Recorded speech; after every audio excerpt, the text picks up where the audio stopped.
नीलाचल निवासाय नित्याय परमात्मने बलभद्र सुभद्राभ्याम जगन्नाथाय ते नमः।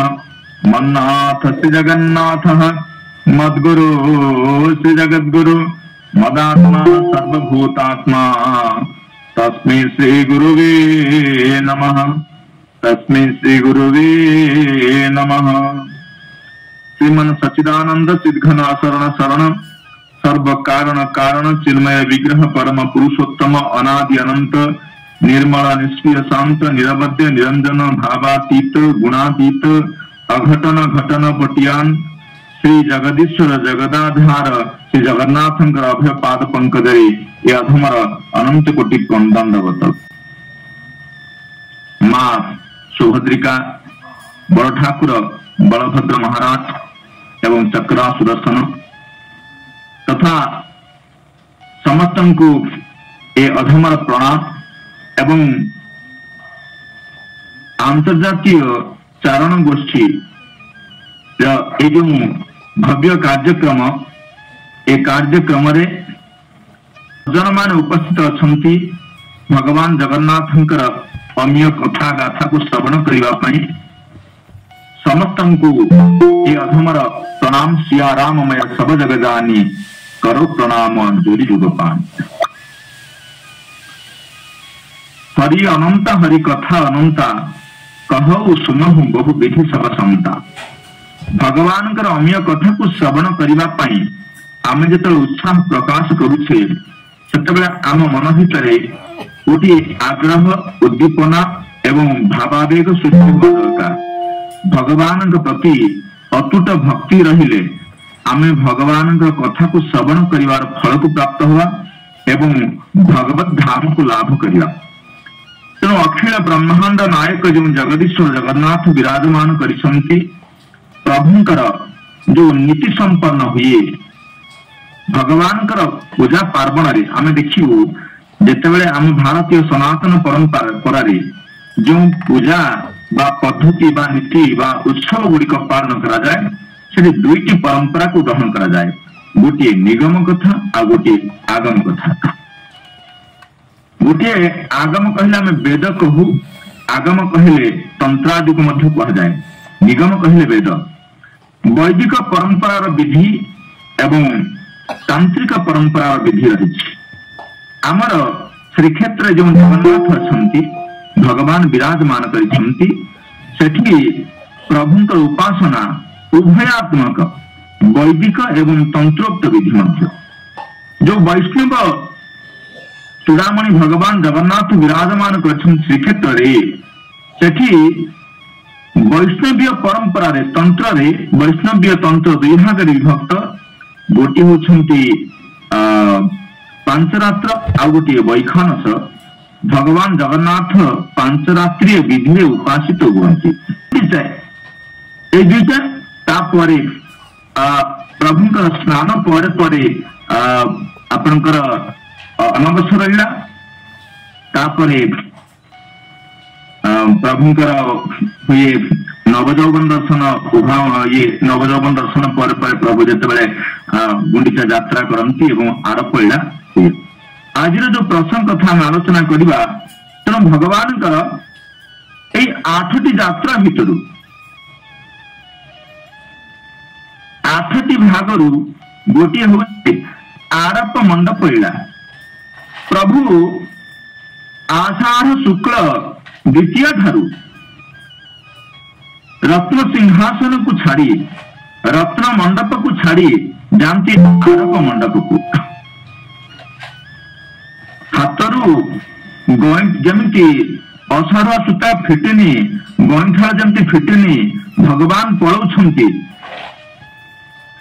श्रीमंदिर गुंडीचा मंदिर को मां पाखु आपण मान तो जेहेतु चारण गोष्ठी समस्त सुधी सज्जन वृंद अच्छी भगवान को विषय विशेष अवगत समस्त अच्छा तेणु आरप मंडप प्रभुंकर 33 दिन लीला चले। एटी 7 दिन प्रभु आरप मंडप लीला करती। द्वितीय तिथि प्रभुंकर जितेबाला गुंडीचा यात्रा आरंभ हुए द्वितीया एवं तृतीया तिथि एवं चतुर्थी तिथि सायंकाल रात्रि समय प्रभु गुंडीचा मंदिर को विजय करती। तापरे ये चतुर्थी तिथि जो प्रवेश कले ये प्रभुंकर केते दिन यात्रा नवदिनात्मक यात्रा आम कहू। ये नवदिनात्मक यात्रा रु 7 दिन केवल आरोप मंडप ही कटे। आउ जो यात्रा बाहर सब हुए जहाँ हो जीवा और फेरिबा ये नवदिनात्मक यात्रा। तेणु जीवा पर 2 दिन एवं फेरिबा दिन जीवा को 2 दिन और दिन 3 दिन 7 दिन 10 दिन होची किंतु नवदिनात्मक यात्रा प्रभुंकर जहाँ हो। तेणु आज नवदिनात्मक जो यात्रा करती 9 दिन से 7 दिन जो रुहती आरोप मंडप को विजय करती सेठी प्रभु 7 दिन रहिला परे प्रभुंकर लीला सेठी प्रकट हुए। आमे देखू जे प्रभु को सेठी दर्शन करिवार महत्व कौन, आमे काहे कि प्रभु को सेठी दर्शन करिबो तार फल कौन सेठी कहिबे लीलाद्रि महोदय जे दिवारात संध्यायम जे पश्यन्ति नरोत्तमाः वैकुंठ वासिन ते स्युः कल्प कोटि शुभपते। अर्थात एठी ब्रह्मा इंद्रदमन को कहउछन्ति। आपण 2टी ग्रंथ देखिबे नीलाद्रि महोदय एवं वामदेव संहिता। वामदेव संहिता रे भगवान शंकर पार्वती को कहउछन्ति, नीलाद्रि महोदय रे ब्रह्मा इंद्रदमन को कहिछन्ति। कले जो यात्रा 7 दिनात्मक जो आरोप मंडप इला से भगवान को दिवा रात्रि एवं संध्या समय रे जी भगवान को दर्शन करती से वैकुंठ को गति करती बा वैकुंठ यात्रा करती। गोटे कथा है ए मंडप को कौन कौन आम कहू आरोप मंडप, जन्म मंडप बा जन्म वेदी, यज्ञ वेदी, महावेदी कह जाए। अर्थात यात्रार 5म दिवस रे भगवान का आउ गोटे लीला हुए। ये सप्ताह पर्यंत प्रभु जो रहते 7 दिन सेठी एठी कहिले जे आउ गोटे कथा अछि आमे जो श्राद्ध दउछे गया रे एवं भगवान को पाखरे जगन्नाथ को पाखरे यदि श्राद्ध दउ कोन लाभ हबो। मां पार्वती को भगवान शंकर कहउछंती जे यदि मघा नक्षत्र युक्त 5मी तिथि रे यदि केही व्यक्ति श्राद्ध दियंती ताले 100 थर गयार श्राद्ध देले जो फल मिले भगवान जगन्नाथ पाखरे गोटे थर श्राद्ध देले से फल मिले। एई समय रे भगवान शंकर कहउछंती हे पार्वती देख भगवान जगन्नाथ जेतले पळैछंती सिंहासन विराजमान करिछंती, सिंहासन विराजमान करिछंती हमर भगवान जगन्नाथ बलभद्र बड़ ठाकुर मां सुभद्रिका सुदर्शन सहित भूदेवी श्रीदेवी एवं माधव सहित जो अच्छी किंतु एठी के तो पळे आछंती मां लक्ष्मी को विवाह सरिवार पर मां लक्ष्मी को जो छाड़ी आछंती से समय महालक्ष्मी मन दुख करिछंती। विरहा तुरा महालक्ष्मी मन दुख करी कहउछंती निवेदन करी काहाकू ना बिम्ब को कहउछंती जे हे मां मन दुख छिपाई जगन्नाथ केमी ठाकुर से मते सटाकी की पळेले। आहूय देवी विमला दुत्तांदनं विहितं प्रभुश्च प्रिये वयस्ये भगिनीं च नीत्वा रथं समारुह्य गतोऽन्य देशं। कले भगवान अन्य देश को गमन कले। आज्ञा देखंतु जेतु मंदिर जगन्नाथ मंदिर गुंडीचा मंदिर मध्य गोटे नदी प्रवाहित होता जो मालिनी नदीर को पोता जाए जिते 3टी केवल रथ चलला ना 3टी रथ गुंडीचा मंदिर मालिनी नदीर जो उपत्यका जो आम आजिकाली जो माउसी माँ कहते से अर्धासनी से नदीर उपत्यका थे अर्धासनी देवी ସେଇଠି ରଥ ରହେ ଏବଂ ନଦୀ ପାର ହେଲା ପରେ ଶଗଡ଼ିରେ ଜଗନ୍ନାଥ ବଳଭଦ୍ର ସୁଭଦ୍ରା ଗୁଣ୍ଡିଚା ମନ୍ଦିରକୁ ବିଜେ କରନ୍ତି। ତେଣୁ ଦୁଇଟି ଦେଶ ହେଇଗଲା, ଇଏ ଗୋଟିଏ ପାର୍ଶ୍ୱ ସିଏ ଗୋଟିଏ ପାର୍ଶ୍ୱ। ତେଣୁ ଲକ୍ଷ୍ମୀ କହୁଛନ୍ତି ଯେ ହେ ବିମଳେ ଆଜି ଭଗବାନ ଜଗନ୍ନାଥ କେଡ଼େ ନିଷ୍ଠୁର ଦେଖନ୍ତୁ, ମତେ ଛାଡ଼ି ଦେଇକି ଅନ୍ୟତ୍ର ପଳେଇଗଲେ। ତାପରେ କହୁଛନ୍ତି ଯେ ମୁଁ କଣ ନା ମୁଁ ବର୍ତ୍ତମାନ ସବୁ କଷ୍ଟକୁ ଅନୁଭବ କରୁଛି, କାରଣ ଇଏ ଯୋଉ କାର୍ଯ୍ୟ କଲେ ପତ୍ନୀକୁ ଯୋଉ ଛାଡ଼ି ଦେଇକି ଭଉଣୀକୁ ନେଇକି ଗଲେ, ଏହା କଣ ଶୋଭନୀୟ କି? ଏହା କଣ କରିବା ଉଚିତ କି? ତେଣୁ ତାଙ୍କର ଅନିଷ୍ଠ ମୁଁ ତାଙ୍କର କଣ ଅନିଷ୍ଟ କରିଥିଲି ଯେ ସେ ମତେ ଏପରି କଷ୍ଟ ଦେ। ଏକଥା କହିସାରିଲା ପରେ ନିଜକୁ କହୁଛନ୍ତି ଯେ ମୁଁ ଗଲା ଦିନ ଠାରୁ ମୁଁ ଆଉ ସ୍ନାନ କରିନି। ମନ ଦୁଃଖରେ ବିମଳାଙ୍କୁ କହୁଛନ୍ତି ଅହಂ ତଥା ପୋଷିତ ଭତୃକା ପି ସ୍ନାନାଧିକମ୍ ବାପି ନମେ ପିଜାତମ୍। କହିଲେ ହେ ମା ମୁଁ ସେ ଦିନ ଠାରୁ ପୋଷିତ ଭତୃକା ଭଳିଆ। ପୋଷିତ ଭତୃକା କହିଲେ ଯେ ନାନା କାର୍ଯ୍ୟ ବସା ଯସ୍ୟାଃ ଦୂରଦେଶଂ ଗତଃ ପତିଃ ସା ମନୋଭବ ଦୁଃଖାର୍ତ୍ତା ଭବେ ପୋଷିତ ଭତୃକା। ଅର୍ଥାତ୍ ଯେ କୌଣସି କାର୍ଯ୍ୟ ହେତୁ ଯାହାର ସ୍ୱାମୀ ବିଦେଶକୁ ଗମନ କରେ, ସେ ବ୍ୟକ୍ତି ବା ସେଇ ଯୋଉ ପତ୍ନୀ ପତିର ବିରହରେ ଯୋଉ ମନୋଭାବ ଅର୍ଥାତ୍ କାମାର୍ତ୍ତ ହୋଇ ଯୋଉ ଦୁଃଖ ଅନୁଭବ କରେ ତାକୁ କହନ୍ତି, ବା ଦୁଃଖରେ ଯୋଉ ପ୍ରପୀଡ଼ିତ ହୁଏ ଅର୍ଥାତ୍ ମଦନମାନରେ ପ୍ରପୀଡ଼ିତ ହୁଏ, ଇଏ ହଉଛି ବିରହଜନିତ ଦୁଃଖକୁ ଅନୁଭବ କରେ, ସେଇ ସ୍ତ୍ରୀକୁ କୁହାଯାଏ ପୋଷିତ ଭର୍ତ୍ତୃକା। ଅର୍ଥାତ୍ ପୋଷିତ ଭର୍ତ୍ତା ଯସ୍ୟା ସାହା। ଅର୍ଥାତ୍ ପୋଷିତ ନାମ ଦୂରଦେଶଂ ଗତଃ ପତି ଯସ୍ୟା ସା, ମାନେ ଯାହାର ସ୍ୱାମୀ ଦୂରଦେଶକୁ ଗମନ କରିଛନ୍ତି, ପୋଷିତ ଭର୍ତ୍ତୃକା। ତେଣୁ କହିଲେ ମୁଁ ଆଜି ଅହଂ ତଥା ପୋଷିତ ଭର୍ତ୍ତୃକା। ତେଣୁ ସ୍ନାନାଧିକମ୍ ବାପି ନମେ ପିଜାତମ୍। କହିଲେ ମୁଁ ଆଜି ଆଉ ଗାଧେଇନି, ଏବେ ପର୍ଯ୍ୟନ୍ତ ନା ମୁଁ ଗାଧେଇନି, କଣ କରିବି ମତେ କୁହନ୍ତୁ। ମୁଁ କହିବାର ତାତ୍ପର୍ଯ୍ୟ ହଉଛି ଭଗବାନଙ୍କ ସେ ପାଖେ ଆନନ୍ଦରେ ମୌଜ କରୁଛନ୍ତି, ଏ ପାଖେ ପତ୍ନୀ ଲକ୍ଷ୍ମୀ ଦୁଃଖରେ ଭାଙ୍ଗି ପଡିଛନ୍ତି। ବିମଳାଙ୍କୁ ସାକ୍ଷୀ କରି କହୁଛନ୍ତି, ଯେତେବେଳେ ଦୁଃଖ ସହି ଶୁଣିଲେ ବିମଳା ଯେ କହିଲେ ଝିଅ ଶୁଣ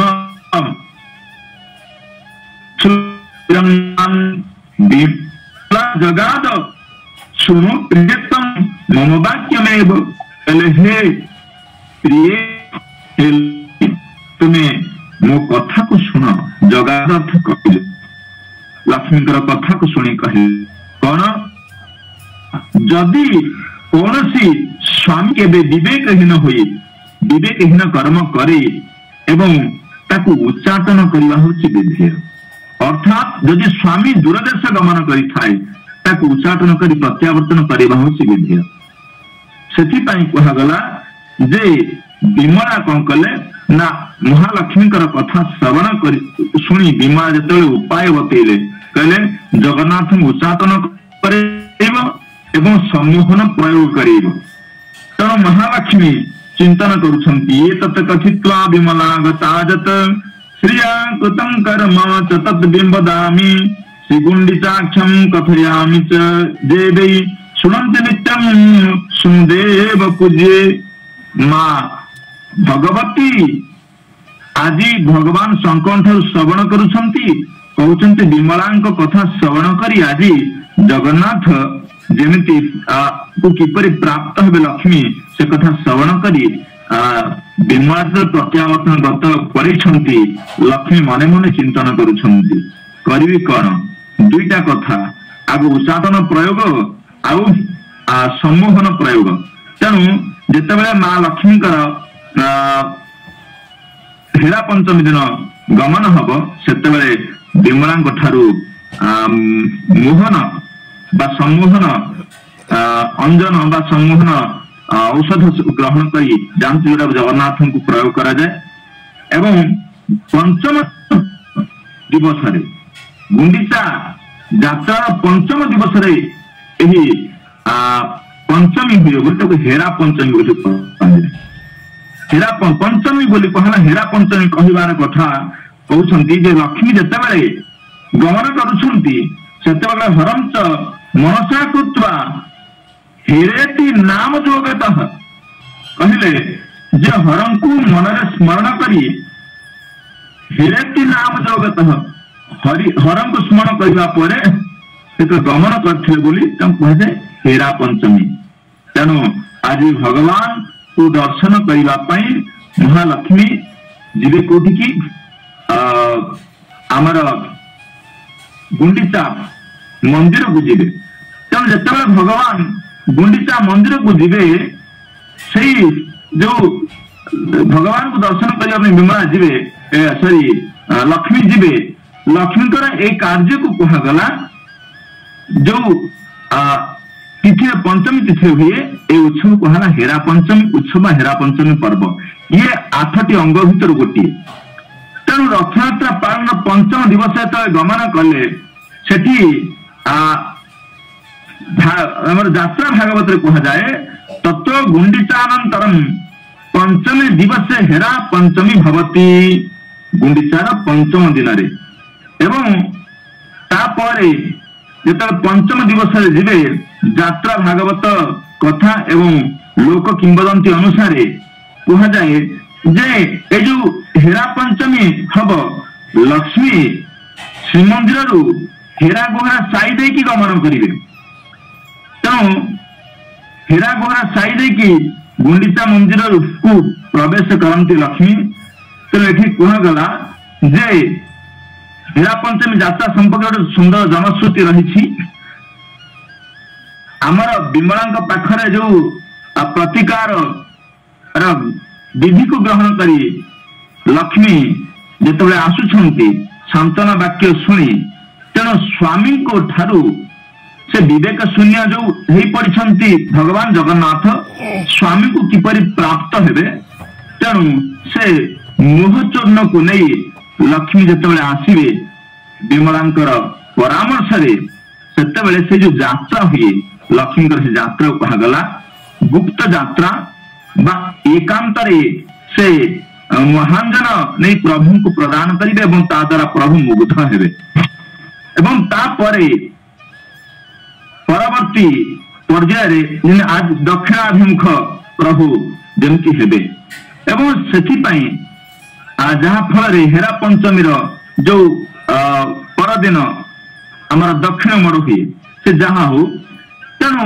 जगन्नाथ मंदिर सप्तलिपि अनुसार आम देखा जदि पंचमी दिन भंडारे जो थे लक्ष्मी ठाकुराणी से पारिया महाजन सेवक मान द्वारा मार्जना करा जाए एवं विभिन्न वस्त्र अलंकार सुशोभित करी तांकु आनी बटवृक्ष तले विमान उपरे विजय करा जाए एवं विमान उपरे विजय कराई तापरे विमान बड़ू विभिन्न घंट आउ काहाड़ी छत्र इत्यादि धारण करी सिंहद्वार दे बड़दाण्ड नहीं गुंडीचा सम्मुखें कहुए हेरा गुहरी साई बेटे देके गुंडीचा मंदिर सम्मुखें जगन्नाथ रथ पाखे रखती एवं तापर कौन हुए ना पति महापात्र प्रसाद आय करेंगे वंदापना करती आलट चामर इत्यादि सब सरला दहीपटी मणईश्वर सरे एवं तापरे गुंडीचा मंदिर भितर ठाकुर मध्याह्न धूप से पाखे सर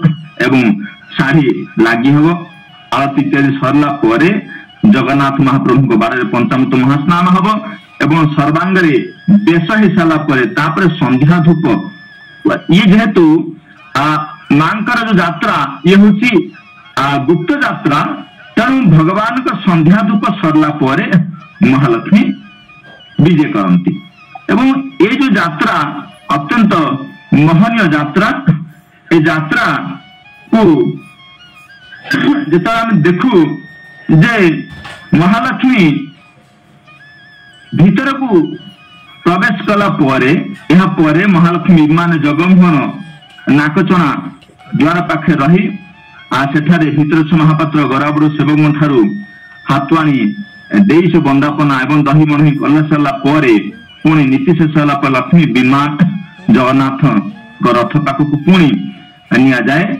एवं मंदिर भितर सारी जो फेरती तापरे रथ भांगिकी माँ रागरे तम तम ही प्रत्यावर्तन करती। तेणु ये कह जाए जे गुंडीचा मंदिर जो मार्ग रे माँ विराजमान करती पुणी प्रत्यावर्तन से हेरा गुहा साई करती। तेणु ये हूँ साई ना हूँ हेरा गुहारा साई, ये हूँ तिथिर ना से दिन यात्रा ना हूँ हेरा पंचमी एवं रथ को भांगी लक्ष्मी गोपन ने रथ किसी अंश भांगी सारथी को कहती जे प्रभु को कहीदेव लक्ष्मी आसीथिला एवं प्रसाद प्रासाद मध्य एकाकी मौन हो रही एवं तुम्हें मते तुम प्रभु को कहीदेव जे तुम्हें प्रभु जेपरी प्रत्यावर्तन करेंगे। तेणु भगवान जो लीला माँ जो लीला ये दुईटा लीला को समन्वय करू ये गोटे स्वतंत्र अनुभूत हुए। कौन ना भगवान जगन्नाथ जितेबाला श्रीमंदिर रु आसुछंती से यात्रा को तो कहगला गुंडीचा यात्रा, रथ यात्रा, पतित पावन यात्रा बा पतित पावन यात्रा एवं अनेक नाम आम नामित करू। किंतु भगवान जगन्नाथ जिते आसुछंती पत्नी को न नहीं आसी एवं शीघ्र आसवा गोटे कारण भी रही। तार कारण हूँ आपन देखिए एकादशी पर हरिशयन एकादशी आरंभ हुए जो दिन सुनावेश होती भगवान एवं हरिशयन एकादशी पर ठारू हरिशयन करती शयन मंदिर को नारायण विजय करेंगे आमर तापरे हरि उत्थापन एकादशी दिन उठिबे। कार्तिक मास शुक्ल पक्ष एकादशी हूँ हरि उत्थापन एकादशी। तेणु यही हरिशयन एकादशी ठारू हरि उत्थापन एकादशी पर्यंत ये प्राय 4 मास हूँ चतुर्मास्या व्रत। तेणु चतुर्मास्या व्रत रे केबे हेले नदी पार ही की जीवार विधि नाही, नदी पार ही की जीवा अनुचित बोली कहा जाए एवं चतुर्मास्या व्रत पालन करा जाए। तेणु भगवान जगन्नाथ विवाह पर जेहेतु चतुर्मास्या व्रत पड़ुछि एवं आउ जाई हबनी मां पाखकू 4 मास पर पुणी देखा हब तेणु तर तर ही पलैछंती। आउ गोटे कथा हला जे एटी स्वतंत्रता अनुभूत हुए जे भगवान जेतेबेले जाउछंती स्त्री की ननै भौणी की लेकी जाउछंती काहेकि पारिवारिक चिंतन भितरे भगवान देखुछंती जे पाखे झियो भौणी से पाखे स्त्री काहाकू नेकी जिबे। तेणु प्रति मुहूर्त आमे भी परिवार भितर निजर दिनचर्या बा जीवन यापन करुछे प्रथम प्राधान्य भौणी की दबा तापर स्त्री को दबा। जदि भौणी की दे स्त्री को देले ताले स्त्री कोप प्रभाव को अनुभव करने को पड़िबो। किंतु आमको कर्तव्य संपादन करवार प्रत्यावर्तन कला बेले को आपण मन भी देखिए जितेबाला नीलाद्रि विजय हे भगवान सेतेबाला नीलाद्रि विजय समय माँ भगवती मध्य बाट उगाड़े बारण करेंगे श्रीमंदिर भीतर को प्रवेश करने से जहा हो। तेणु ये जो भगवान लीला लीला हूँ बड़ा विचित्र हरि भगवान जगन्नाथ अमीला गाथा कथा श्रवण कर चली। तेणु आप मंडप आउ हेरा पंचमी ये गोटे तेणु 8 जो यात्रा ये जो यात्रा जो होची माँ लक्ष्मी जो मानव अभिमान की देखिए जो अभिमान रहे गोटे पत्नी पति प्रति अभिमान ही रहे क्रोध रहे से संस्कृत आम बाप पुओ को रागुछि पिता पुत्राय क्रोध्यति हब पृथ्वी हब किंतु जितेबाला कौन स्वामी स्त्री को रागुची स्त्री स्वामी को रागुची से चतुर्थी विभक्तिर प्रयोग हुए कहीं से क्रोधटा क्रोध नुहे अभिमान महालक्ष्मी अभिमान करिसंती तेणु से द्वितीय विभक्ति हुए व्याकरण में अभिमान क्रोध नुहे कला स्वामीर कर्तव्य को मध्य भगवान नाथ परिपालन करिसंती प्रभु मानव लीला को प्रकट करुछंती गोटे मनुष्य जेपरि तार जीवन को अतिबाहित करे एवं जने मनुष्य किपरि हवा उचित तार व्यवहार सांसारिक व्यवहार किपरि हवा उचित प्रभु प्रत्येक पदरे गोटे गोटे पदरे हमको सूचौछंती तेणु ये बड़ विचित्र लीला आमे हेरा पंचमी जो नीति सुनले प्रभु को सम्मोहन प्रयोग करी एपाखे भगवती रथ को भांगी हेरा गुहा साइदी प्रत्यावर्तन करती आज जेपरी भोर भोर आसी लक्ष्मी मंदिर भितर विजय कले जहा हो ये हूँ गोटे अभिमानात्मक यात्रा भगवान को जे प्रभु जिते मन दुख अभिमान करी लक्ष्मी आउछंती प्रभु मन दुख करूना पर भगवान निश्चित प्रत्यावर्तन करिवे एई यात्रा आपण मान देखुछंती अगणित भक्त भगवान कर यात्रा को अनुभव करी तल्लीन हो पड़ुछंती तन्मय हो पड़ुछंती वास्तविक ये लीलार स्वरूप आम जदि चिंतन करिबा ताहाले ताहा केबे हेले वर्णना करि परिबा नाही प्रभु को लीला बड़ विचित्र ये दिन जेपरी विचित्र रहस्यमय प्रभु मध्य प्रभु को लीला मध्य रहस्यमय सर्वम रहस्यम पुरुषोत्तमस्य देवाः न जानन्ति उतः मनुष्य तेणु जेहेतु प्रभु रहस्य को वर्णना करने को जाई देवता मान मध्य अक्षम हो पड़ती ए अधम सक्षम हबा किपरि सामान्य मात्र भगवान जो लीला को ए अधम उपस्थापन करिछि तेणु अनंत कोटि ब्रह्मांड नायक जगदीश्वर जगदाधार श्री जगन्नाथ अभय पाद पंकज